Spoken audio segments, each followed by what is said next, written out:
What's up, everybody? Tito here, and real quick, whoa, yeah, almost had a hiccup there.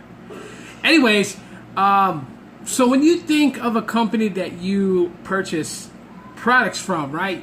One of the things that comes to mind is that you want that trust, okay?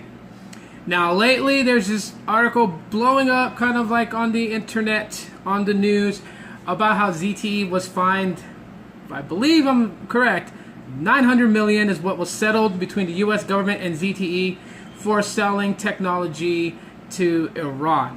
This was according to CNN. I'll put the link into the description so you guys can just go read it for yourselves to figure out what's going on.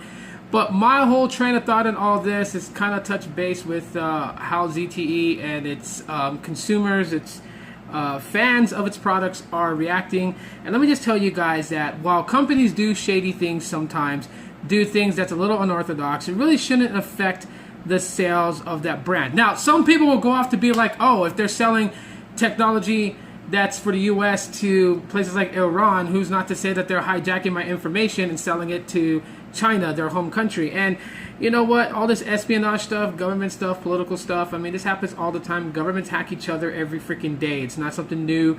And if you believe it's something new, then you haven't been keeping up with what's going on in our country as well as what's going on around the world. So, but those things is kind of just push it off to the side. It's like garnish on a plate. Push past it and just keep grinding. As far as how I feel about ZTE, my opinions about their devices being pretty good is not going to change based upon their bad business practices. And the only reason for that is just like what I buy from ZTE is what I buy from ZTE. You know, we can't really call it where like ZTE is the only company that's done some bad stuff. Apple has done some bad stuff. Google has done some bad stuff, but that doesn't deter anyone from buying iPhones or buying Android devices and using Google search. So I think people should stop busting ZTE's balls about this.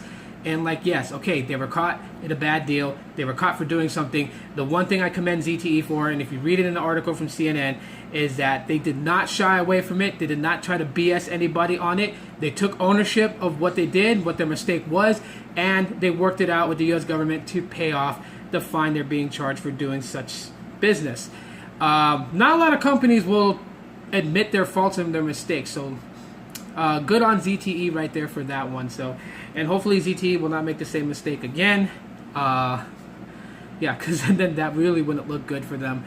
But as far as me as an average consumer purchasing ZTE products, that whole ordeal is not going to sway me, and I don't think any of you guys should let that sway you from ever purchasing a ZTE device in the future, as what they do business-wise, all businesses are sharks. They're all shady. Anyone who truly feels that a business is 100% golden with the halo over its head, you're living a fairy tale.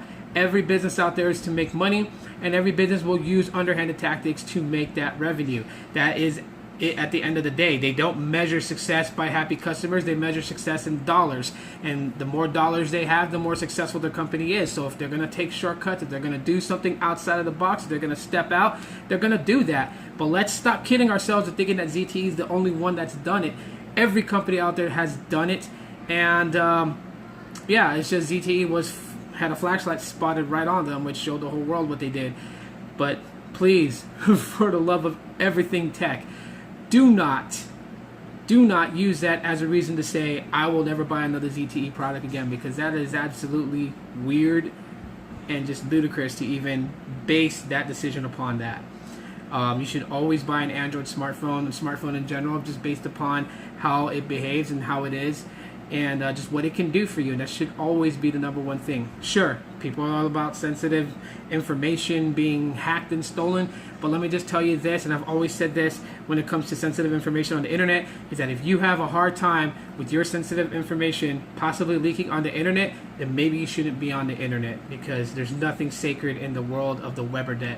So that's it for my little rant. Let me know what your guys' thoughts and opinions are in the comment section of this video. If you guys enjoyed it, smash that like button and click that subscribe button along with the bell option to know when I upload a video. I just did that all in one breath. Pretty awesome, right?